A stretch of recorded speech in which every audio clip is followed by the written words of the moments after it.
Hello বন্ধুরা, তো আমরা চলে এসেছি বাস স্ট্যান্ডে। ৫টার সময়, বৈকাল ৫টার সময় আমাদের টাইমিং দিয়েছিল। তো ফোন করে বললো ৭টার সময় আসতে, তো আমরা ৮টার সময় এসেছি। তো ৮টা থেকে আমরা 12:30 পর্যন্ত অপেক্ষা করেছি, তাও বাস আসেনি। চারটে বাস ছাড়বে, আর চারটে বাসের দেখেছেন কত মানুষ, কত ব্যাগ। এখানে শুধু নয়, আরো এদিক ওদিক অনেক জায়গায় আছে মানুষ। তো প্রথম তিনটে বাস চলে এসেছিল, আমাদের বাস এত লেট করছিল। এই দেখুন, এই ম্যাডামটাকে দেখতে পাচ্ছেন?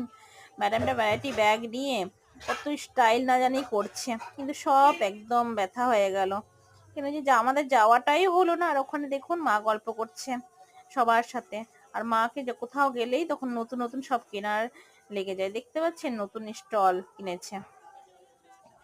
যাই হোক, আমাদের অনেক প্ল্যানিং ছিল, সব প্ল্যানিং ক্যান্সেল হয়ে গেল। আর এখানে আমরা বসে বসে দেখুন সেলফি নিচ্ছি। আর এটা প্রথমের বাস ছিল, তো আমি ওখানে একটু ভিডিও বানিয়ে নিলাম, যাকে বলে নিউজ। তো যাই হোক, অপেক্ষা করে করে আমরা বোর হয়ে যাচ্ছিলাম। তো এখানে আমরা রিল বানাচ্ছিলাম। রানু যে গানটা আছে, ওই রানু রায়ের গানটাতে রিল বানাচ্ছিলাম। আর বাস এসছিল রাত 2টোর সময়। যারা যারা গেছিল তাদের বললো আমাদেরকে রাত 2টোর সময় বাস এসছে। তো আমরা তো ক্যান্সেল করে আমরা বাড়ি চলে এসেছিলাম। পরের দিন আমরা সকালবেলায় হরিদ্বারে গেছিলাম।